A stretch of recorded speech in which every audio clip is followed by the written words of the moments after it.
بسم الله الرحمن الرحيم. الحمد لله الذي أنزل على عبده الكتاب ولم يجعل له عوجا والصلاة والسلام على محمد بن عبد الله وعلى آله حزب الله ما بعد فيقول الله سبحانه وتعالى في محكم تنزيل والفرقان المجيد بعد أعوذ بالله من الشيطان الرجيم بسم الله الرحمن الرحيم إنا أعطيناك الكوثر فصل لربك وانحر إن شانئك هو الأبتر صدق الله العلي العليم. وقال النبي صلى الله عليه وسلم إذا أراد الله بعبد خيرا استعمله فقيل كيف يستعمله يا رسول الله فقال يوفقه لعمل صالح قبل الموت أو كما قال عليه الصلاة والسلام رواه الترمذي. விண்ணிலே விண்மீன்களையும் மண்ணிலே மட்டிலா ஜீவராசிகளையும் படைத்து பரிபாலித்து போஷிக்கக்கூடிய ஏக வல்லன் அல்லாஹ் ஒருவனுக்கே போல அனைத்தும் அல்ஹம்துலில்லாஹ் சும்ம அல்ஹம்துலில்லாஹ். மனிதர்கள் வழிகாட்டி இருந்து கொண்டிருக்கக்கூடிய சமயம் மனிதர்களுக்கு இது ஹக் இது பாத் என்பதை விளங்கப்படுத்துவதற்காக வேண்டி குர்ஆனையும் நுபுவத்தையும் ரிசாலத்துவத்தையும் கொடுத்து அனுப்பப்பட்ட எங்களுடைய காரூணிய ஸல்லல்லாஹு அலைஹி வஸல்லம் அவர்கள் மீதும் இன்னும் அவர்களுடைய குடும்பத்தார்கள் தோழர்கள் எவர்களெல்லாம் நபியுடைய சுன்னாக்களையும் வழிமுறைகளையும் அடியொட்டி பின்பற்றி வாழ்ந்து கொண்டிருக்கின்றார்களோ கியாமத்து பரியந்தம் வரைக்கும் யாரெல்லாம் வாழ்வார்களோ அத்தனை உத்தமர்கள் மீதும் அல்லாஹுடைய சலாத்தனும் கருணையும் சலாமனும் இடேற்றம் உண்டாவதாக. புனித ஜும்மாவுடைய கடமையா நிறைவேற்ற வேண்டி அல்லாஹுடைய இல்லமா மஸ்ஜிதில் இஅ்திகாஃபுடைய நியத்தில் விட்டிருக்கக்கூடிய அல்லாஹுடைய நல்லடியார்களே, அல்லாஹும் அவருடைய தூதரும் எந்தெந்த விடயங்களை எல்லாம் எடுத்து நடக்குமாறு எங்களுக்கு கட்டளை பணித்திருக்கின்றார்களோ அந்த விடயங்களை இயன்ற அளவு எடுத்து நடக்குமாறும் எந்தெந்த விடயங்களை எல்லாம் நம்முடைய வாழ்விலிருந்து தவிந்து வாழும்படி எங்களுக்கு விளக்கியிருக்கின்றார்களோ அந்த விடயங்களை முற்றுமுழுதாகவே தவிந்து வாழும்படி முதற்கண் எனக்கும் அப்பால் உங்களுக்கும் இறை கட்டளை பிறப்பிக்கின்றேன். ஃபைன்னி உஸீகு வ நஃப்ஸி அவ்வலம் பித்தக்வல்லாஹ். மேலான அன்பார்ந்த சகோதரர்களே, அல்லாஹுடைய ஒரு பெரியோரு பாக்கியம் பெரியோரு நிஅமத்தில் ஒன்றுதான் அல்லாஹு தாலா அவனால் கண்ணியப்படுத்தப்பட்ட சங்கைப்படுத்தப்பட்ட அந்த மாதத்திலே இந்த உலகத்திலே அல்லாஹ் எங்களுக்கு மீண்டும் ஒரு சந்தர்ப்பத்தை அல்லாஹ் வழங்கியிருக்கிறார். இந்த உலகத்திலே வாழக்கூடிய ஒரு பாக்கியத்தை அல்லாஹ் எங்களுக்கு தந்திருக்கிறார். ஸல்லல்லாஹு அலைஹி வஸல்லம் அவர்கள் சொல்லி காட்டினார்கள், சஹாபாக்களை பார்த்து சொன்னார்கள், இதா அராதல்லாஹு பி அப்தின் கைரன் இஸ்தஅமலஹு. அல்லாஹ் ஒரு அடியானுக்கு நலவை நாடி விட்டான் சொன்னால், ஒரு அடியானுக்கு அல்லாஹ் நலவை நாடுகிறான் சொன்னால் அந்த அடியானை அல்லாஹு தாலா பயன்படுத்துவான் என்பா சொல்லி காட்டினார்கள். சஹாபாக்கள் நபி அவர்களை பார்த்து கேட்டார்கள், கைஃப யஸ்தஅமிலுஹு யா ரசூலல்லாஹ், அல்லாஹ் அந்த அடியானை எவ்வாறு பயன்படுத்துவான் என்பதாக கேட்ட சமயத்தில் ஸல்லல்லாஹு அலைஹி வஸல்லம் அவர் சொன்னார்கள், யுவஃபிகு லிஅமலின் ஸாலிஹ் கப்லல் மௌத். அந்த அடியான் மரணிப்பதற்கு முன்னால் நல்ல அமல்கள் செய்யக்கூடிய அனுகூலத்தை அல்லாஹ் ஏற்படுத்தி கொடுப்பான், நல்ல அமல்கள் செய்யக்கூடிய பாக்கியத்தை அல்லாஹ் கொடுப்பான் என்பா சொல்லி காட்டினார்கள். அன்பார்ந்த சகோதரர்களே, பெரியார்களே, அல்லாஹ் எங்கள் மீது அவன் நாடி இருக்கிறான், அவன் இரக்கம் கொண்டிருக்கிறான். இந்த சங்கையான கண்ணியமான மாதத்தின் அல்லாஹ் இந்த உலகத்திலே இருக்கக்கூடிய ஒரு வாய்ப்பை அல்லாஹ் தந்திருக்கிறான். குர்ஆனிலே அல்லாஹு தஆலா சொல்கிறான், இன்ன இத்தத ஷுஹூரி இந்தல்லாஹி 12 ஷஹ்ரன் ஃபீ கிதாபில்லாஹ் யௌம ஹலகஸ் ஸமாவாதி வல் அர்த் மின்ஹா அர்பஅத்துன் ஹுரும். வானம் பூமி படைக்கப்பட்ட முதல் இந்த மாதங்களுடைய எண்ணிக்கை 12, அதிலே 4 மாதங்கள் கண்ணியப்படுத்தப்பட்ட மாதம் என்பதாக குர்ஆனிலே அல்லாஹு தஆலா கூறி காட்டுகிறான். ஸல்லல்லாஹு அலைஹி வஸல்லம் அவர்கள் இந்த 4 மாதங்கள் என்ன என்பதை தெளிவாக சொன்னார்கள். அலா இன்ன ஸமான கத் இஸ்ததாரக ஹய்யதி யௌம கலகஸ் ஸமாவாதி வல் அர்த். நபி ஸல்லல்லாஹு அலைஹி வஸல்லம் சொன்னார்கள், வானம் பூமி படைக்கப்பட்டது முதல், இந்த வானத்துடைய அந்த பூமி படைக்கப்பட்டது முதல் இந்த காலம் அதனுடைய ஓட்டத்திலே அது சென்று கொண்டிருக்கிறது. காலம் சுழன்று கொண்டிருக்கிறது. வருடத்திலே 12 மாதங்கள் இருந்து கொண்டிருக்கிறது. அதிலே மின்ஹா அர்பாத்துன் ஹுரும், 4 மாதங்களை அல்லாஹ் சங்கையான மாதங்களை ஆக்கி வைத்திருக்கிறான். சலாசும் முத்தவாலியாத், அந்த 4 மாதங்களிலே 3 மாதங்கள் அல்லாஹுவால் சங்கைப்படுத்தப்பட்ட தொடர்ச்சியாக வரக்கூடிய மாதங்களாக இருந்து கொண்டிருக்கிறது. இன்னும் ஒரு மாதம் ஜுமாதல் ஆஹிராவுக்கும் ஷாபானுடைய மாதத்துக்கு மத்தியிலே ரஜபுடைய மாதம் இருக்கிறது என்பார் ஸல்லல்லாஹு அலைஹி வஸல்லம் சொல்லி காட்டினார்கள். தொடர்ச்சியாக வரக்கூடிய அந்த மாதங்களில் ஒன்றுதான் நாம் இப்போது இருந்து கொண்டிருக்கக்கூடிய ஜுல்காதாவுடைய மாதம், அடுத்து வரக்கூடிய ஜுல்ஹிஜ்ஜாவுடைய மாதம், அதற்கு அடுத்து வரக்கூடிய முஹர்ரமுடைய மாதங்களாக இருந்து கொண்டிருக்கிறது. இந்த 3 மாதங்களும் தொடராக வரக்கூடிய மாதமாக இருந்து கொண்டிருக்கிறது. ஒரே ஒரு மாதம் ஜுமாதல் ஆஹிராவுக்கும் ஷாபானுடைய மாதத்துக்கும் இடையிலே வருகிறது. அதுதான் ரஜபுடைய மாதமாக இருந்து கொண்டிருக்கிறது. இப்போது நாம் ஜுல்காதாவுடைய மாதத்துடைய இறுதி பகுதியை அடைந்திருக்கிறோம். அடுத்த ஒரு பகுதிதான் ஜுல்ஹிஜ்ஜாவுடைய மாதத்தை நாம் எதிர்பார்த்த வண்ணமாக இருந்து கொண்டிருக்கிறோம். இன்ஷா அல்லாஹ் அடுத்த ஜும்ஆவை அடையக்கூடிய சமயம் ஜுல்ஹிஜ்ஜாவுடைய மாதத்தை அடைந்தவர்களாகத்தான் அடுத்த ஜும்ஆவை அல்லாஹு தஆலா எங்களுக்கு உலகத்திலே உயிர் வாழ்வதற்கு தௌஃபீக் செய்தால் நாம் அடைந்து கொள்வோம். அன்பான சகோதரர்களே, நாம் இந்த துல்காதாவுடைய மாதத்தில் இருந்தே நாம் அடுத்து வரக்கூடிய அந்த மாதம் இது எப்படிப்பட்ட மாதம், இந்த மாதத்தை நாம் எவ்வாறு கழிப்பது, இந்த மாதத்திலே நாம் அமல்களை எவ்வாறு அதிகமாக்கிக் கொள்வது என்பதை நானும் நீங்களும் திட்டமிட வேண்டும். அன்பான சகோதரர்களே, அடுத்து வரக்கூடிய மாதம் துல்ஹிஜ்ஜாவுடைய மாதம். இந்த மாதம் இதனுடைய மாதத்துடைய ஆரம்ப 10 நாட்களை குர்ஆனிலே அல்லாஹ் சத்தியமிட்டு கூறக்கூடிய நாட்களாக இருந்து கொண்டிருக்கிறது. வல் ஃபஜ்ர் வலயாலின் ஆஷிர் வஷ்ஷஃபி வல் வத்ர், அதிகாலை பொழுது மீது சத்தியமாக, 10 இரவுகள் மீது சத்தியமாக, இரட்டை மீது சத்தியமாக, ஒற்றை படை மீது சத்தியம் என்பதாக அல்லாஹ் தனித்தனியாக அல்லாஹ் சொல்லி காட்டுகிறான். 10 இரவுகள் என்று சொன்னால் ஜில்ஹிஜ்ஜாவுடைய மாதத்துடைய ஆரம்ப 10 இரவுகளாக இருந்து கொண்டிருக்கிறது. வஷ்ஷஃபி, இரட்டை படை மீது அல்லாஹ் சத்தியமிடுகிறான்.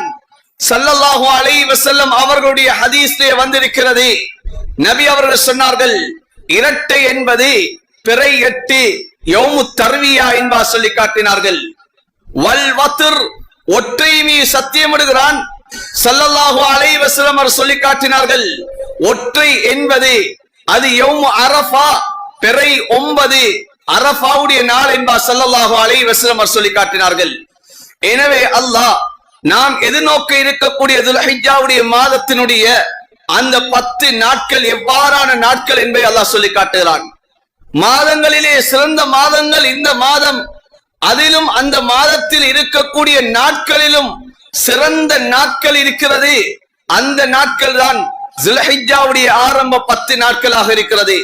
ஸல்லல்லாஹு அலைஹி வஸல்லம் சொல்லி காட்டினார்கள், ஒரு மனிதன் ஏனைய காலங்களில் செய்யக்கூடிய அமல்களை விட இந்த ஆரம்ப 10 நாட்களில் செய்யக்கூடிய அமல்கள் அல்லாஹுக்கு மிக விருப்பமான அமல்கள் என்பா சொல்லி காட்டினார்கள். சஹாபாக்கள் கேட்டார்கள், யா ரசூலல்லாஹ், ஒரு மனிதன் அல்லாஹுடைய பாதையிலே சென்று ஜிஹாது செய்கிறான், அறப்போரை மேற்கொள்கிறான், இந்த அமல்களை விடவும் இந்த மாதத்திலே செய்யக்கூடிய அமல் சிறந்ததா என்பா கேட்டார்கள். ஸல்லல்லாஹு அலைஹி வஸல்லம் சொல்லி காட்டினார்கள், ஒரு மனிதன் அல்லாஹுடைய பாதையிலே ஜிஹாதுக்காக வேண்டி அவன் தன்னுடைய பொருளாதாரத்தை, தன்னுடைய ஆத்மாவை எடுத்துக்கொண்டு வெளியே செல்கிறான். அவன் அந்த யுத்தத்திலே தன்னுடைய பொருளாதாரத்தை இழந்து தன்னுடைய உயிரையும் மாய்த்து கொண்டாலே தவிர இந்த மாதத்திலே செய்யப்படக்கூடிய அமல்கள் அல்லாஹ்விடத்திலே மிக விருப்பமான அமல்கள் என்பா சொல்லி காட்டினார்கள். எனவே அன்பான சகோதரர்களே, பெரியார்களே, நாம் இந்த மாதத்தை அடைந்து விடுவோமாக இருந்தால் நாம் அந்த மாதங்களிலே இரவுடைய இபாதத்துகள், இன்னும் பகலுடைய அந்த நோன்புகளை நாம் வைத்துக் கொள்ள வேண்டும். ஹஜ்ரத் ஆயிஷா ரலியல்லாஹு தஆலா அன்ஹா அவர்கள் சொல்கிறார்கள், ஹஜ்ரத் ரசூலுல்லாஹி ஸல்லல்லாஹு அலைஹி வஸல்லம் அவர்கள் ஆரம்ப 9 நாட்கள் நபி அவர்கள் நோன்பு நோட்டிருக்கிறார்கள். எனவே அன்பான சகோதரர்களே, நாம் ஹஜ்ஜுக்கு செல்லவில்லை என்று சொன்னால், நாம் இப்போது நாம் ஊர்களில் இருப்போமாக இருந்தால், இந்த நாட்களிலே பகற்காலங்களிலே நாம் நோன்பு நோக்க வேண்டும். அதிலும் குறிப்பாக இந்த தில்ஹிஜ்ஜாவுடைய மாதத்திலே மிகவும் சிறந்த நோன்புகள் இருக்கிறது. நபி அவர்கள் 9 நோன்பை நோற்றிருக்கிறார்கள். அதிலே ஒரு நோன்பை நபி அவர்கள் இன்னும் அதிகமான சிறப்புகளை சொல்லி இருக்கிறார்கள். அந்த நோன்புதான் பிறை 9 நோட்கக்கூடிய அரஃபாவுடைய நோன்பாக இருந்து கொண்டிருக்கிறது. ஸல்லல்லாஹு அலைஹி வஸல்லம் அவரிடம் கேட்டார்கள், யா ரசூலல்லாஹ், அரஃபாவுடைய நோன்பை நோட்பதன் மூலமாக எங்களுக்கு என்ன நன்மை கிடைக்கும் என்பா கேட்டார்கள். சொன்னார்கள் ஸல்லல்லாஹு அலைஹி வஸல்லம் அவர்கள், இந்த அரஃபாவுடைய நோன்பை நோட்பதன் மூலமாக முந்திய ஒரு வருடத்துடைய சிறிய பாவங்களும் பிந்தியால் இருக்கக்கூடிய ஒரு வருடத்துடைய சிறிய பாவங்களும் மன்னிக்கப்படும் என்பா சொல்லி காட்டினார்கள். எனவே இந்த இடத்திலே நான் உள்ளத்தில் நியத்து வைக்க வேண்டும், அடுத்த வருடம் நான் உயிரோடு இருப்பேனா இல்லையா தெரியாது. இந்த வருடத்திலே அல்லாஹ் இந்த மாதத்தை அடையக்கூடிய சந்தர்ப்பத்தை தந்தால், இந்த ஒரு சிறப்பை நான் அடைவதற்காக வேண்டி நான் முயற்சி செய்வேன், இந்த நோன்புகளை நோட்பதற்காக வேண்டி நான் தயாராகுவேன் என்ற எண்ணத்தை நம்முடைய உள்ளத்திலே வைக்க வேண்டும். அல்லாஹ் நம்முடைய ரூஹ்களை எடுத்து விட்டாலும் நாம் உள்ளத்தில் வைத்த அந்த எண்ணம், அதற்குரிய கூலிகளை அல்லாஹ் எம் அனைவருக்கும் தருவான். அன்பான சகோதரர்களே, பெரியார்களே, அடுத்த விடயம் இந்த அன்பான சகோதரர்களே, இந்த தில்ஹிஜ்ஜாவுடைய மாதத்திலே இருக்கக்கூடிய மிகப்பெரிய ஒரு அமல்களில் ஒன்றுதான், நாம் செய்யக்கூடிய அமல்களில் அல்லாஹுக்கு மிக விருப்பமான ஒரு அமல்களில் ஒன்றுதான் நாம் குர்பானியுடைய அமலாக இருக்கிறது, உதஹியாவுடைய அமலாக இருக்கிறது. இந்த 10 நாட்களும் செய்யக்கூடிய ஒவ்வொரு அமல்களும் அல்லாஹுக்கு மிக விருப்பமான அமல்கள். அதிலேயும் அல்லாஹுக்கு அந்த ஒவ்வொரு நாட்களில் செய்யக்கூடிய அமல்களில், அந்த ஒவ்வொரு நாட்களிலும் எந்தெந்த அமல்கள் அல்லாஹுக்கு விருப்பம் என்பதையும் ஸல்லல்லாஹு அலைஹி வஸல்லம் அவர்கள் சொல்லி இருக்கிறார்கள். பிறை 9 நீங்கள் அரஃபாவுடைய நோன்பை நோருங்கள், அந்த நோன்புக்கு இவ்வளவு கூலி இருக்கு என்பா சொன்னார்கள். பிறை 10 அந்த 10வது நாள் அது பெருநாளுடைய தினமாக இருக்கிறது. அந்த பெருநாளுடைய தினத்திலே அல்லாஹுக்கு மிக விருப்பமான அமல்கள் ஒன்று இருக்குமாக இருந்தால் அது உதுஹியாவுடைய அமல் என்பா சொல்லி காட்டினார்கள். இந்த உதுஹியாவுடைய அமல் அல்லாஹுக்கு மிக விருப்பமான அமல் என்பா சொல்லி காட்டினார்கள். ஸல்லல்லாஹு அலைஹி வஸல்லம் அவர் சொல்லி காட்டினார்கள், அந்த பிறை 10வது தினத்திலே ஒரு மனிதன் செலவழிக்கக்கூடிய அந்த செலவீனத்தில் மிக சிறந்த செலவீனம், அல்லாஹ்விடத்திலே மிக விருப்பத்துக்குரிய செலவீனம் என்று சொன்னால், அந்த நாளிலே ஒரு பிராணியை அறுத்து இரத்தத்தை ஓட்டுவது என்பா ஸல்லல்லாஹு அலைஹி வஸல்லம் அவர் சொல்லி காட்டினார்கள். அதனாலதான் ஸல்லல்லாஹு அலைஹி வஸல்லம் அவர்கள் அந்த நாளிலே முதலாவது தொழுகையை நிறைவேற்றி ஹுதுபா செய்து விட்டார்கள் என்று சொன்னால், நபி அவர்கள் முதலாவது செய்யக்கூடிய அமல் குர்பானுடைய அமலாக இருந்து கொண்டிருக்கும். உதுஹியாவுடைய அமலை நபி அவர்கள் செய்வார்கள். ஏன் இந்த உதுஹியாவுடைய அமல் என்பது ஒரு சரித்திரத்தை கொண்ட, ஒரு வரலாற்று படிப்பினையை கொண்ட ஒரு அமலாக இருந்து கொண்டிருக்கிறது. குர்ஆனிலே அல்லாஹ் சூரத்துல் கௌசர்லே சொல்லி காட்டுகிறான், ஃபஸல்லி லிரப்பிக வன்ஹர், உங்களை படைத்த ரப்புவை நீங்கள் தொழுது வணங்குங்கள். இன்னும் வன்ஹர், அவனுக்காக வேண்டி நீங்கள் அறுத்து பலியிடுங்க என்று அல்லாஹ் சொல்லி காட்டுகிறான். ஸல்லல்லாஹு அலைஹி வஸல்லம் அவர்கள் சஹாபாக்களை பார்த்து இந்த உதுஹியாவுடைய அமலை தூண்டுவார்கள். நீங்கள் செய்யுங்கள் என நன்மைகள் கிடைக்கும் என்பா சொல்வார்கள். யா அய்யுன்னாஸ் தஹு வஹ்தஸிபு பிதிமாயிஹா, மனிதர்களே நீங்கள் உதுஹியா கொடுங்கள், அந்த உதுஹியாவுடைய இரத்தத்தின் மூலமாக அல்லாஹ்விடத்திலே நீங்கள் நன்மையை நீங்கள் ஆதரவு வைங்க என்பா சொல்லி காட்டுவார்கள்.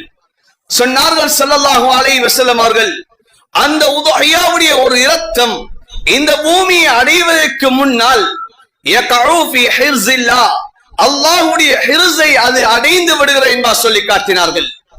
தன்னுடைய மகளாக இருக்கலாம், சேனையவர்களாக இருக்கலாம், ஸல்லல்லாஹு அலைஹி வஸல்லம் அவர்கள் உதுஹியாவுக்கு தூண்டுவார்கள். மேலான அன்பான சகோதரர்களே, பெரியார்களே, ஸல்லல்லாஹு அலைஹி வஸல்லம் அவர்கள் தன்னுடைய அருமை மகள் ஃபாத்திமா ரலியல்லாஹு தஆலா அன்ஹா அவர்களை பார்த்து சொன்ன வார்த்தை, கூமி இலா உதுஹியத்திகி வஷ்ஹதீஹா. ஃபாத்திமா, நீங்கள் உங்களுடைய உதுஹியாவுக்காகவே நீங்கள் தயாராகுங்கள். நீங்கள் உதுஹியா கொடுக்கக்கூடிய இடத்திலே நீங்கள் சமூகம் கொடுங்கள் என்று சொல்லிவிட்டு ஸல்லல்லாஹு அலைஹி வஸல்லம் சொன்னார்கள், ஃபாத்திமா, இந்த உதுஹியாவுடைய அமலுடைய கூலி என்ன தெரியுமா? உங்களுடைய பிராணி அறுக்கப்படக்கூடிய சமயத்தில் அந்த பிராணியுடைய இரத்தம் பூமியிலே விழக்கூடிய சமயம், அந்த பிராணியுடைய இரத்தம் பூமியை அடைவதற்கு முன்னாலே அல்லாஹு தஆலா இந்த உலகத்திலே நீங்கள் செய்த சிறிய பாவங்களை எல்லாம் மன்னித்து விடுவான் ஃபாத்திமா என்பா சொல்லி காட்டினார்கள். நீங்கள் உலகத்தில் என்னென்ன பாவங்கள், சிறிய பாவங்கள் செய்தீர்களோ, குல்ல தம்பின் அமில் தீஹி, என்னென்ன குற்றம் குறைகள் எல்லாம் நீங்கள் சிறிய பாவங்களாக செய்தீர்களோ அந்த பாவங்களை அல்லாஹ் மன்னித்து விடுவான் என்று சொல்லிவிட்டு ஸல்லல்லாஹு அலைஹி வஸல்லம் அவர்கள் அந்த ஃபாத்திமா ரலியல்லாஹு தஆலா அன்ஹா அவர்களை பார்த்து சொன்னார்கள், நீங்கள் உதுஹியா கொடுக்கக்கூடிய சமயத்தில் என்ன நியத்து வைக்க வேண்டும், எதனை நீங்கள் ஓத வேண்டும் என்பதை சொல்லி காட்டினார்கள். இன்ன ஸலாத்தி வ நுஸுகி வ மஹ்யாய வ மமாத்தி லில்லாஹி ரப்பில் ஆலமீன் லா ஷரீக லஹு வ பிதாலிக உமிர்து வ அனா மினல் முஸ்லிமீன் என்றபடி இந்த வார்த்தையை சொல்லி நீங்கள் உதுஹியா கொடுங்கள் என்பாவும் ஸல்லல்லாஹு அலைஹி வஸல்லம் அவர்கள் சொல்லி இருக்கிறார்கள். எனவே அன்பான சகோதரர்களே, பெரியார்களே, இந்த உதுஹியாவுடைய அமல் இது வசதி படைத்தவர்களுக்கு மாத்திரம்தான், அல்லது ஒரு சிலருக்கு மாத்திரம் குறிப்பான ஒரு அமல் உண்டு அல்ல. யார் யாருக்கெல்லாம் முடியுமோ அவர்கள் கொடுக்கக்கூடிய ஒரு அமல் தான் இந்த உதுஹியாவுடைய அமலாக இருந்து கொண்டிருக்கிறது. ஹஜ்ஜுடைய அமல், ஹஜ் கடமையானவர்களுக்கு இந்த ஹஜ்ஜுடைய அமலாக இருக்கிறது.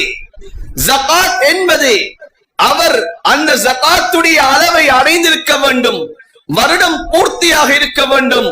இப்படிப்பட்டவர்களுக்கு தான் இந்த ஜகாத்துடைய கடமை இருந்து கொண்டிருக்கிறது. ஆனால் உதுஹியாவை பொறுத்த வரையில் ஸல்லல்லாஹு அலைஹி வஸல்லம் அவர்கள் சொன்ன வார்த்தை என்ன தெரியுமா? மன் வஜத ஸஆதன்.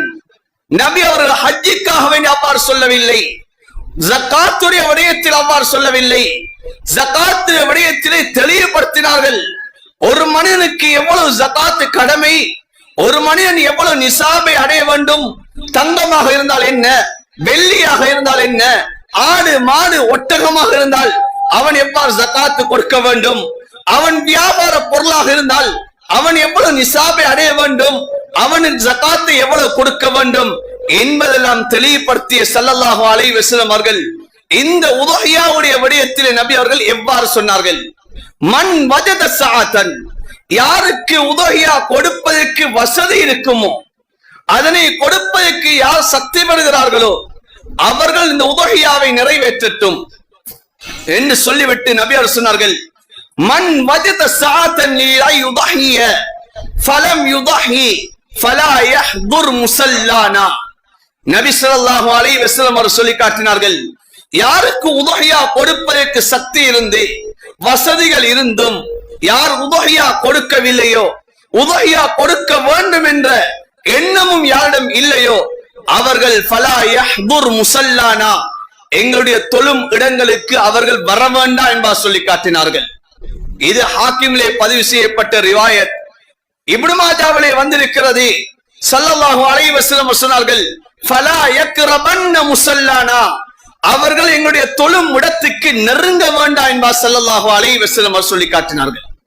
எனவே அன்பான சகோதரர்களே, பெரியார்களே, கால காலமெல்லாம் இவர்கள் மாத்திரம்தான் உதுஹியா கொடுக்க வேண்டும், இவர்கள் தான் வசதி உள்ளவர்கள், இவர்கள் தான் உதுஹியா கொடுக்க வேண்டும் என்பதாக நாம் உள்ளத்திலே எண்ணி இருக்கிறோம். ஆனால் வாழ்க்கையிலே நாம் எத்தனை பேர் இந்த உதுஹியாவை கொடுக்க வேண்டும் என்பதற்காக வேண்டி, இதற்காக வேண்டி நாம் முயற்சிகள் செய்கிறோம். அன்பான சகோதரர்களே, இந்த நன்மைகளை நாமும் அடைய வேண்டும் என்ற ஒரு எண்ணம் எங்களுடைய உள்ளத்திலே நாம் எவ்வளவு எடுத்திருக்கிறோம்? இந்த சிறப்பை வாழ்க்கையிலே நான் அடையக்கூடாதா? இந்த வாழ்க்கையிலே இந்த சிறப்பை நான் அடைந்து கொள்ள கூடாதா? நம்முடைய வாழ்க்கையிலே நாம் எத்தனையோ வரலாறுகளை கேட்கிறோம். 19 வருடங்கள், 32 வருடங்கள். இந்த வருடம் ஒருவர் ஹஜ்ஜுக்கு செல்கிறார். 19 வருடங்கள் சேமித்த சல்லியை எடுத்துக்கொண்டு ஹஜ்ஜுக்காக வேண்டி போகிறார்.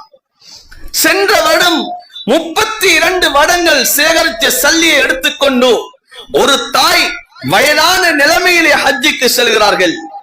ஆனால் நாம் எங்களிலே இந்த உதவியா கொடுப்பதற்காக வேண்டி நாம் எவ்வளவு இதற்காக வேண்டி தயாராக இருக்கிறோம்? நாம் நினைக்கிறோம் இந்த உதவியா என்பது இது பெரும் கோடீஸ்வரர்களாக இருக்க வேண்டும், அவர்கள் மாடி வீட்டிலே இருக்க வேண்டும், வாகனங்கள் இருக்கக்கூடியவர்களுக்குத்தான் இது கடமை என்பதாக நினைத்துக் கொண்டிருக்கிறோம். அவர்கள் மாத்திரம்தான் இதனுடைய நன்மைகளை அடைவார்கள், அறுத்தால் எங்களுக்கும் ஒரு பங்கு வரும் என்ற எதிர்பார்ப்புடன் இருந்து கொண்டிருக்கிறோம். இவ்வாறே மௌத்து வரைக்கும் இருந்துவிடக் கூடாது. அன்பான சகோதரர்களே, நானும் ஒரு நன்மையை அடைந்து கொள்ள வேண்டும், எனக்கும் இந்த ரப்புடைய அந்த பொருத்தம் கிடைக்க வேண்டும், இந்த ரப்புடைய அந்த நெருக்கத்தை நான் அடைந்து கொள்ள வேண்டும். அல்லாஹ்வால் விரும்பப்பட்ட ஒரு அமலை நானும் ஒரு பங்குதாரியாக நான் செய்ய வேண்டும் என்பதை நான் உள்ளத்திலே உறுதி எடுக்க வேண்டும். ஒவ்வொரு வருடத்திலும் ஒரு நாளைக்கு நான் ஒரு 100 ரூபாய் வீதம் நான் சேகரமாக்கி வந்தாலும் 365 நாட்களிலே நான் ஒரு 35,000 ரூபாய்க்கு மேலால் என்னுடைய சேமிப்பு ஏற்பட்டு விடும். அன்பான சகோதரர்களே, ஒரு ஆட்டை கொடுப்பது சாதாரணமாக ஒரு 30-40 ரூபாய்க்கு இடையிலேதான் ஒரு ஆடுடைய விலையாக இருந்து கொண்டிருக்கிறது. அப்படி இல்லையா, ஒரு மாட்டிலே 7 பங்குகள் இருந்து கொண்டிருக்கிறது. ஒரு பங்கினுடைய விலையும் 30க்கும் 40க்கும் இடையிலேதான் ஒரு பங்கினுடைய விலையும் இருந்து கொண்டிருக்கிறது. நான் ஒவ்வொரு நாளும் இந்த உதவியாவுக்காகவே நீ சேமித்து வருவேன் என்று சொன்னால் அடுத்த வருடமாவது இந்த உதவியாவுடைய அமலை நான் நிறைவேற்ற முடியும். ஒவ்வொரு நாளும் நாம் வீணாக எவ்வளவு சல்லிகளை நாம் செலவழிக்கிறோம், வீணாக எத்தனையோ காரியங்களுக்காக வேண்டி நாம் பயன்படுத்துகிறோம். நாம் இப்போது இருந்தே ஹஜ்ஜி பெருநாள் முடிந்தவுடன் எங்கே செல்வது? சிலர் ஹஜ்ஜி பெருநாளுடைய தொழுகையை முடித்தவுடன் நாம் எங்கே செல்லலாம் என்ற ஒரு திட்டத்தை வகித்து வைத்திருக்கிறோம். எந்த பிரதேசத்துக்கு போகலாம், யாருடைய வேனை வாகனத்தை நாம் அதற்காக வேண்டிய ஹயர் பண்ணலாம் என்பதாக பல லட்சக்கணக்கிலே நாம் பல ரூபாய்களை இதற்காக வேண்டி செலவழிக்கிறோம். இதற்காக வேண்டி நாம் திட்டமிடுகிறோம். குடும்பங்களாக நாம் இதற்காக வேண்டி நாம் தயார்படுத்துகிறோம். ஒவ்வொரு குடும்பத்தார்களிடமும் நாம் இப்படி ஒரு பயணம் செல்லுவோம், இதற்காக வேண்டி நீங்களும் தயாரா என்பதாக நாம் அவர்களை தயார்படுத்துகிறோம். ஆனால் அல்லாஹுக்கு விருப்பமான ஒரு அமல் இந்த உதவியாவுடைய அமலை எம்முடைய குடும்பத்திலே நாம் எவ்வளவு உற்சாகம் ஊட்டிக் கொண்டிருக்கிறோம். இந்த உதவியாவுடைய அமலை நாம் செய்வதற்காக வேண்டிய எத்தனை பேரை நாம் தயார்படுத்திக் கொண்டிருக்கிறோம். பாவங்கள் மன்னிக்கக்கூடிய அமல். நாம் விடுமுறையிலே சுற்றுலாக்கள் சென்று அங்கே நாம் நன்மை அடைவது கிடையாது, பாவத்தை சம்பாதித்துக் கொண்டு வருகிறோம். எத்தனையோ பேருடைய தொழுகைகள் இல்லாமல் வந்து கொண்டிருக்கிறோம். எத்தனையோ அனாச்சாரங்களிலே நாம் கலந்து கொள்கிறோம். பாவத்துக்காக வேண்டி நாம் திட்டமிடுகிறோம், அதற்காக வேண்டி சல்லிகளை இப்போது சேகரமாக்குகிறோம். ஆனால் இந்த ஒரு அமலை செய்வதற்காக வேண்டிய எத்தனை பேர் தயாராகிறோம்? அன்பான சகோதரர்களே, நான் இந்த வரக்கூடிய பெருநாள் இன்ஷா அல்லாஹ் 6ஆம் தேதி அல்லது 7ஆம் தேதி பெருநாளுடைய தினம் வரும். ஆனால் வருவதற்கு 2 கிழமைகள் 3 கிழமைகளுக்கு முன்னதாகவே, சிலர் மாத கணக்குக்கு முன்னதாகவே நாம் எத்தனை பேர் வேன்களை வாகனங்களை ஹயர் பண்ணி நாங்கள் அந்த தினத்திலே நாங்கள் தொழுகையை முடித்தவுடன் இந்த இடத்துக்கு போக வேண்டும் என்பதாக நாங்கள் ஹயர் பண்ணி வைத்திருக்க கூடியவர்களும் இருக்கிறோம். அதற்காக வேண்டிய குடும்பங்களை தயார் பண்ணியவர்கள் இருக்கிறோம். இப்படிப்பட்டவர்கள் நன்றாக விளங்க வேண்டும். இந்த அமல் இது எனக்கு நன்மை பயக்கக்கூடிய அமல் அல்ல, இது எனக்கு நன்மை வரக்கூடிய செயல் அல்ல. என்னுடைய வாழ்க்கையிலே ஒரு தடவையாவது இந்த உதவியாவுடைய அமலுக்காக வேண்டி நான் தயாராக வேண்டும். இந்த உதவியாவுடைய அமலுக்காக வேண்டிய இந்த குடும்பங்களை நாம் இதற்காக வேண்டி ஒன்று சேர்க்க வேண்டும். ஒரு பயணம் மேற்கொள்வதாக இருந்தால் 1 லட்சம் ரூபாய் அல்லது 1.5 லட்சம் ரூபாய்களை செலவழிக்கிறோம். அந்த 1.5 லட்சம் ரூபாய்க்குள்ளால் ஒரு சிறிய ஒரு மாட்டை அறுக்க முடியுமா? அன்பான சகோதரர், 7 குடும்பங்கள் 7 பொறுப்புதாரிகள் ஒன்று சேர்ந்தாவது ஒரு மாட்டை அறுத்து கொடுத்தால் அன்றைய நாளில் கிடைக்கக்கூடிய நன்மை எம்முடைய சேலத்திலே அதை மிதமாக ஆகிவிடும். அன்பான சகோதரர்களே, இதற்காக நாம் திட்டமிடுவோம். நாம் சுற்றுலா போக வேண்டாம் என்று சொல்லவில்லை. ஆனால் அதை விட அதற்காக வேண்டி செலவழிக்கக்கூடிய சல்லியை விட இது எவ்வளவு முக்கியத்துவம் என்பதை சொல்ல வருகிறேன். இது அல்லாஹுக்கு மிக விருப்பமான அமல் என்பதை நாம் விளங்க வேண்டும். நாம் சல்லிகள் இல்லை, இதற்கு நான் வசதி இல்லை, இதற்கு நான் தகுதியானவன் இல்லை என்பதாகத்தான் எங்களில் ஒவ்வொருத்தரும் நாம் சொல்லிக் கொண்டிருக்கிறோம். எங்களில் அதிகமானவர்கள் இதைத்தான் நினைத்துக் கொண்டிருக்கிறோம். இதற்கு நான் தகுதியற்றவன் என்பா சொல்லுகிறோம். அதற்காக வேண்டித்தான் ஸல்லல்லாஹு அலைஹி வஸல்லம் அவர்கள் ஒட்டகமாக இருந்தாலும் சரி, மாடாக இருந்தாலும் சரி, நீங்க 7 பேர் சேர்ந்த அந்த மாட்டை ஒட்டகத்தை கொடுக்க முடியும். ஆடாக இருந்தால் ஒரு நபர் அந்த ஆட்டை கொடுக்க முடியும் என்பா ஸல்லல்லாஹு அலைஹி வஸல்லம் அவர்கள் இலவுபடுத்தி காட்டியிருக்கிறார்கள். நபி அவர்கள் வாழ்க்கையிலே கொடுத்த குர்பானி ஆடாக இருந்து கொண்டிருக்கிறது. அதனால்தான் ஸல்லல்லாஹு அலைஹி வஸல்லம் அவர்கள் சொன்னார்கள், கைருல் உதுஹியா அல் கப்ஷ்.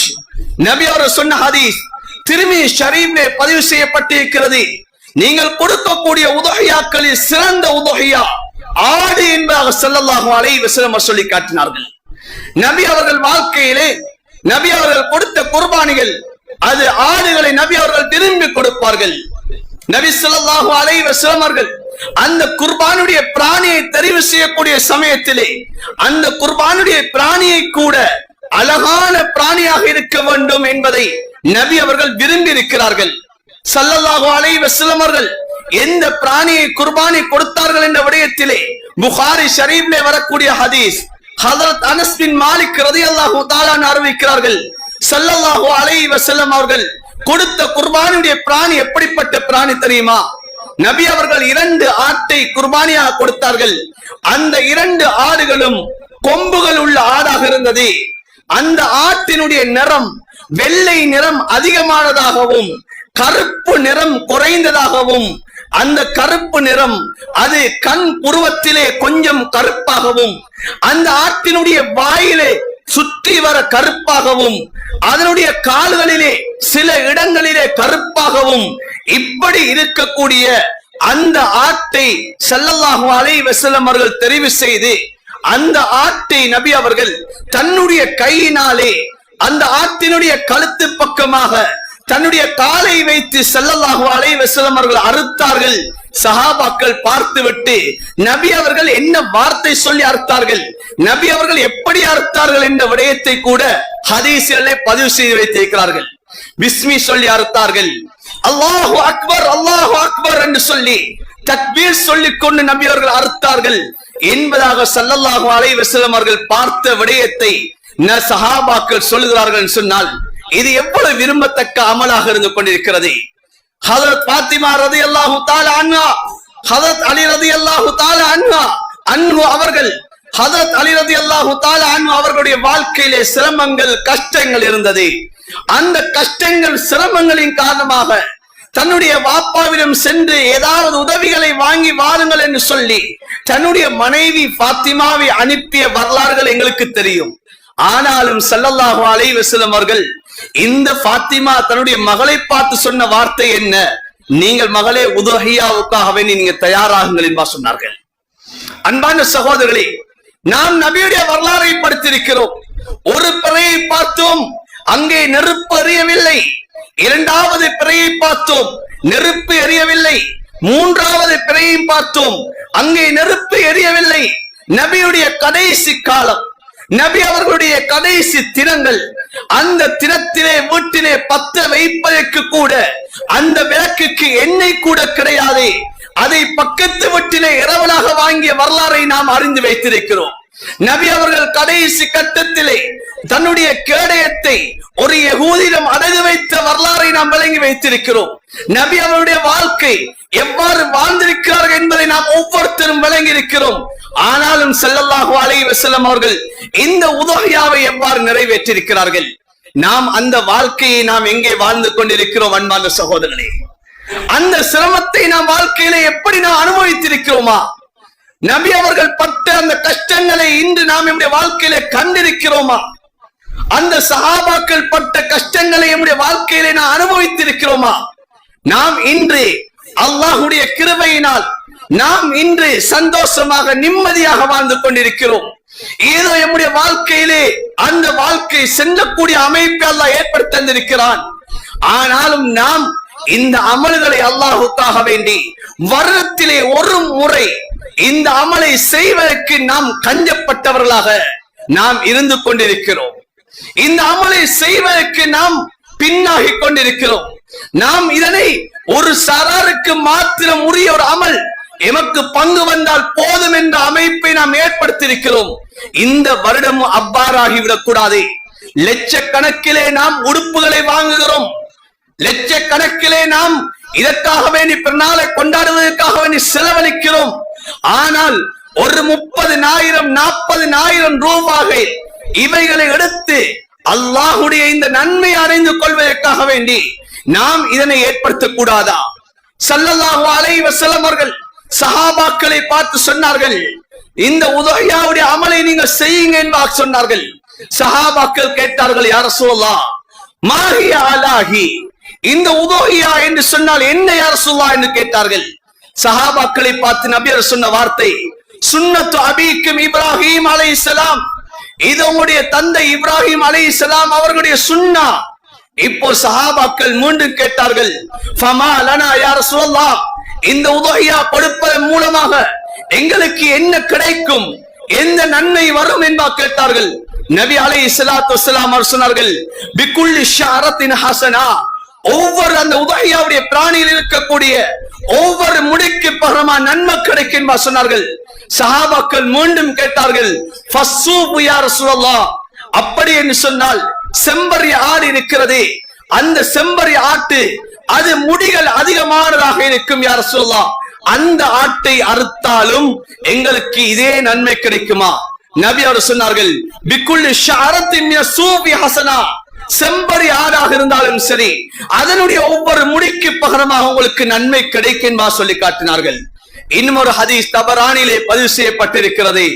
ஸல்லல்லாஹு அலைஹி வஸல்லம் சொன்னார்கள், மன் தஹா தைபத்தன் நஃப்ஸுஹு, யார் உண்மையான எண்ணத்துடன் தூய்மையான எண்ணத்துடன் யார் அல்லாஹ்வு கண்டு நன்மை ஆதரவு வைத்து யார் உதஹியா கொடுக்கிறாரோ, கானத் லஹு ஹிஜாப மினன் நார், அவருக்கு அந்த உதஹியா மூலமாக நரகத்துக்கு திரையாக ஆகிவிடும் என்பா சொல்லி காட்டினார்கள். அன்பான சகோதரர்களே, இந்த சிறப்புகளை நான் அடைந்து கொள்ளக் கூடாதா? இந்த சிறப்புகள் நான் வாழ்க்கையிலே நான் என்ன பெற்றுக் கொள்ளக் கூடாதா? இதனுடைய நன்மைகளை நான் என்னுடைய சேலத்திலே நான் அடைந்து கொள்ளக் கூடாதா? எத்தனை விடயத்தை அடைவதற்காக வேண்டிய முயற்சி செய்கிறோம். மரணிப்பதற்கு முன்னதாக இந்த ஒரு அமலை நாம் செய்வதற்கு தயாராக வேண்டும். ஒவ்வொரு வருடமும் எத்தனையோ பேர் ஆசையோடு ஆர்வத்தோடு செய்யக்கூடியவர்கள் எங்களில் இருந்து கொண்டிருக்கிறோம். மௌத்து வரைக்கும் இந்த அமலை செய்ய வேண்டும் என்ற ஒரு எண்ணத்தை எடுக்க வேண்டும். எத்தனையோ பேர் எங்களிலே உதஹியாவுக்கு கடமை இருந்தும் வசதி வாய்ப்புகள் இருந்தும் நாம் இந்த உதஹியாவுடைய அமலை நிறைவேற்றாதவர்களும் எங்களில் எத்தனை பேர் இருக்கிறோம். வாழ்க்கையிலே செல்வங்கள் இருந்தும் இன்னும் வாழ்க்கையிலே ஒரு தடவையாவது இந்த உதஹியாவுடைய அமலை கொடுக்காதவர்கள் எங்கள் எத்தனை பேர் இருக்கிறோம்.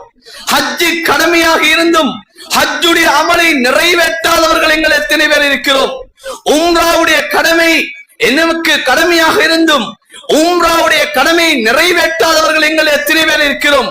மௌத்து வருமாக இருந்தால் அந்த கடமையை நிறைவேற்றுவதற்கு முன்னால் எமக்கு மரணம் வந்து விடுமாக இருந்தால் நாம் எந்த நன்மை எந்த ஒரு அடியானாக இந்த உலகத்தை விட்டு பிரிவேன் என்பதை நானும் நீங்களும் சிந்திக்க வேண்டும். சாதாரணமாக ஒரு 5 லட்சம் அல்லது 6 லட்சம் ரூபாய்கள் இருக்குமாக இருந்தால் உம்ராவுடைய கடமை எமக்கு இருக்கிறது. சேமிப்பிலே இன்று எத்தனை லட்சம் ரூபாய்களை நாம் வங்கியிலே சேகரமாக்கி வைத்திருக்கிறோம். ஆனால் உம்ராவை செய்யாமல் இருந்து கொண்டிருக்கிறோம். சாதாரணமாக இன்றைய நடைமுறைப்படி 23 லட்சம் 20 லட்சத்துக்கு மேலாக எம்முடைய சேமிப்பு கடன் தொல்லைகள் இல்லாமல் இருக்குமாக இருந்தால், எம்முடைய கடன்கள் பிரச்சனை ஒன்றுமே இல்லாமல் இருக்குமாக இருந்தால் எமக்கு ஹஜ்ஜுடைய கடமை இருந்து கொண்டிருக்கிறது. ஆனால் இன்று எத்தனை பேர் ஹஜ்ஜுடைய கடமையை நிறைவேற்றாமல் இருந்து கொண்டிருக்கிறோம். அடுத்த வருடம் என்ற சந்தர்ப்பத்தை ஏற்படுத்துகிறோம். ஆனால் அதற்கிடையில் மரணம் என்ற ஒன்று வந்துவிட்டால் நான் கடமையை இருந்தும் கூட நான் கடமையை நிறைவேற்றாதவனாக இந்த உலகத்திலே பாவியாக நான் மௌத்தாகி விடுவேன் என்ற பயம் எங்கள் எத்தனை பேருக்கு இருக்கிறது. இந்த உதஹியாவுடைய அமல் எத்தனை பேருக்கு வசதிகள் இருந்தும் நாம் சிரமத்தின் மூலமாக கஷ்டங்கள் மூலமாக இந்த உதஹியாவுடைய அமலை நிறைவேற்றாமல் இருந்து கொண்டிருக்கிறோம். ஆனால் உதஹியாவுடைய அமல் என்பது, உண்மையான உதஹியாவுடைய அமல் என்பது, ஒரு பிராணியை நாங்கள் வாங்கி அந்த பிராணியை நாம் ஒரு பிள்ளையை போன்று வளர்த்து அந்த பிராணி அறுக்கக்கூடிய சமயம் எங்களுக்கு கவலை ஏற்பட வேண்டும். இந்த பிராணியை கொடுக்கக்கூடிய சமயம் அதற்கு தான் தலஹியா, அர்ப்பணிப்பு என்று சொல்வது அன்பான சகோதரர்களே. இவ்வளவு ஒரு மேலான ஒரு அமலாக இந்த உதஹியாவுடைய அமல் இருந்து கொண்டிருக்கிறது. எனவே நாம் இதனை உள்ளத்திலே நாம் ஒரு உயரிய நியத்தை வைக்க வேண்டும்.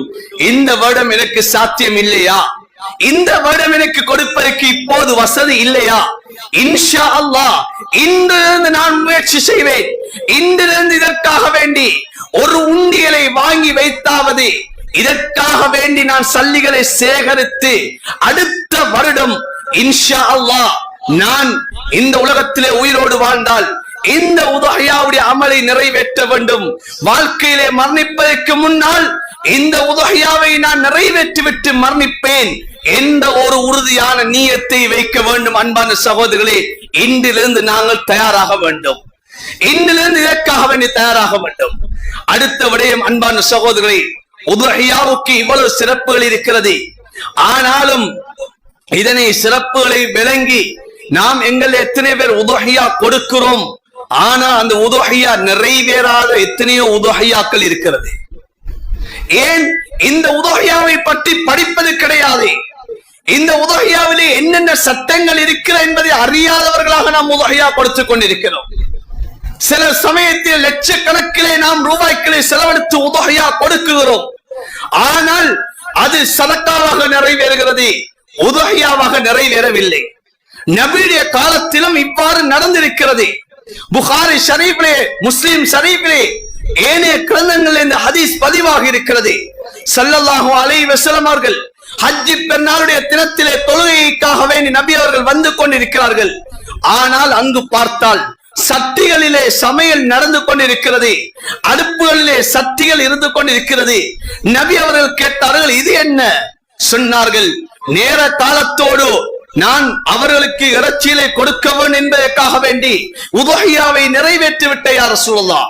நபி அவர்கள் சொன்னார்கள், இது உதஹியா கிடையாது, தொழுவதற்கு முன்னால் அறுக்கப்படக்கூடியது உதஹியா இல்ல, இது சதக்கா நீங்க செய்திருக்கிறீர்கள். அந்த பிராணிக்கு பகரமாக இன்னும் ஒரு பிராணியை நீங்கள் அருங்கள் என்பார் ஸல்லல்லாஹு அலைஹி வஸல்லம் அவர் சொல்லி காட்டினார்கள். இன்று எங்கள் எத்தனை பேர் தொழுகைக்கு முன்னால் உதஹியா கொடுக்கக்கூடியவர்கள் இருக்கிறோம். அதிலும் குறிப்பாக சில புச்சஸ்கள் இருக்கிறார்கள். இந்த மாடுகளை அறுக்கக்கூடியவர்கள் பல இடங்களிலே அவர்கள் ஓடர்கள் செய்துவிட்டு, பல இடங்களிலே அவர்கள் திறன்களை கொடுத்து விட்டு வந்து சொல்வார்கள், உங்களுடைய வீட்டிலே முதலாவதாக நாங்கள் அறுக்கிறோம், சுபவுக்கு பின்னால் அல்லது தஹஜ்ஜுத் நேரத்திலே அறுக்கிறோம், நீங்கள் தொழுது விட்டு வந்து நீங்கள் உரித்தால் அது சரி என்பா சொல்வார்கள். அன்பான சகோதரர்களே, பெரியார்களே, உதஹியாவாக நிறைவேற மாட்டாது. உதஹியாவுடைய அமலுக்கு ஒரு நேரம் ஒன்று இருக்கிறது, காலம் இருக்கிறது. அந்த உதஹியாவுடைய காலம் தான் பிறை 10 இருந்து பிறை 13 அசல் மக்ரிபு முன்னால் அந்த உதஹியாவுடைய நேரம் இருக்கிறது. அன்பான சகோதரர்களே, அந்த உதஹியாவுடைய நேரம் எப்போது அது ஆரம்பிக்கிறது என்று சொன்னால், சூரியன் உதயமாகி ஒரு ஈட்டினுடைய அளவு அந்த சூரியன் உயர்ந்ததற்கு பின்னால் சாதாரணமாக ஒரு 20 நிமிடம் அல்லது பேணுதல் ஒரு 30 நிமிடம் கழிந்து விட்டதா, 2 ரக்காத்துகள் தொழுது 2 ஹுத்பாக்கள் நிறைவேற்றக்கூடிய அந்த நேரம் கழிந்து விட்டது சொன்னால் உதஹியாவுடைய நேரம் அது ஆகிவிட்டது. இதற்கு பின்னதாக நாம் உதஹியா கொடுக்க முடியும். ஆனால் இதற்கு முன்னதாக யாராவது உதஹியா அவர்கள் கொடுப்பார்கள் என்று சொன்னால் அது உதஹியாவாக நிறைவேற மாட்டாது. எனவே அன்பான சகோதரர்களே, உதுஹியாவுடைய சட்டங்கள் ஏராளமாக இருக்கிறது. அந்த உதுஹியாவை பிராணி எவ்வாறு தெரிவு செய்வது, அந்த உதுஹியாவுடைய பிராணியுடைய வயது என்ன? பல வருடங்களாக உதுஹியா கொடுக்கிறோம். நாம் வயதான மாட்டை எடுப்பது கிடையாது, வயதான ஆட்டை எடுப்பது கிடையாது. மாடாக இருந்தால், நாட்டு ஆடாக இருக்குமாக இருந்தால் 2 வயது பூர்த்தியாக இருக்க வேண்டும். ஆனால் இன்று நாம் ஆடுகளை விற்கக்கூடியவர்கள், மாடுகளை விற்கக்கூடியவர்களுடைய வார்த்தைகளை நம்பி வாங்குகிறோம். அன்பான சகோதரர்களே, இதில் வியாபாரம் செய்யக்கூடிய காலம் அல்ல. நாம் வியாபாரம் செய்யலாம், ஆனால் இதிலே அடுத்தவர்களுடைய அமல்களை பாழாக்கிவிடக் கூடாது. இதிலே மாடுகளை ஆடுகளை விற்கக்கூடியவர்கள் இதிலே பாவியாக ஆகிவிடக் கூடாது. நாம் வாழ்க்கையிலே இது ஒரு சீசனாக நாம் எண்ணிடக் கூடாது. ஆனால் இப்போது நோன்பு கழிந்து விட்டாலே மாடுகளுக்கும் ஆடுகளுக்கும் இன்று பஜாரிலே இன்று ஒரு சர்ச்சையாக இருக்கிறது, விலை ஏற்றமாக இருக்கிறது. இன்று அதிகமான விலைகளை இன்று நிர்ணயிக்கப்படுகிறது. தட்டுப்பாடுகள் இருக்கிறதா என்று கேட்டால் அது தட்டுப்பாடுகள் அது இல்லாமல் இருக்கிறது. ஆனாலும் விலையேற்றமாக இருக்கிறது. ஒவ்வொருத்தரிடம் பல மாடுகள் இருக்கிறது. ஆனால் இந்த காலம் வரக்கூடிய சமயத்திலே விலைகளை அதிகமாக ஏற்றி விற்க வேண்டும். இது ஒரு சந்தர்ப்பம் என்பதாக நினைக்கிறோம். அன்பான சகோதரர்களே, அதற்காக வேண்டி பல பொய்களை சொல்லுகிறோம். ஒரு மாட்டினுடைய எடை 100 கிலோ மாட்டை நாம் 150 கிலோ இருக்கும் என்பதாக எடையை சொல்லி 100 கிலோ மாட்டை நாம் அதுக்கு பகரமாக பல ரூபாய்களை நாம் மோசடி செய்து விற்கிறோம். ஆனால் எமக்கு தெரியும், அந்த மாட்டை அவர்கள் வளமையாக அறுக்கக்கூடியவர்கள், அந்த மாட்டை விற்கக்கூடியவர்களுக்கு இந்த மாட்டை பார்க்கக்கூடிய சமயத்திலே அந்த மாட்டுடைய எடை சாதாரணமாக இத்தனை கிலோ இருக்கும் என்பது நமக்கு தெரியும். இவ்வளவுதான் இதனுடைய விலை இருக்கும் என்பது தெரியும். ஆனா இந்த காலம் வரக்கூடிய சமயத்திலே நாம் சுய லாபத்தை நாம் எதிர்பார்த்து கொண்டிருக்கிறோம். இது ஒரு அமலுடைய காலம், இது ஒரு அமலுடைய காலம். இது வியாபாரம் செய்வோம், அல்லாஹ் பரக்கத் செய்வான். ஆனா அந்த வியாபாரம் தூய்மையாக இருக்க வேண்டும். மோசடிகள் நிறைந்த வியாபாரமாக இருக்கக்கூடாது. நாம் 1.5 வயது மாட்டை நாம் 2 வயது என்பா சொல்லிக் கொடுக்கிறோம்.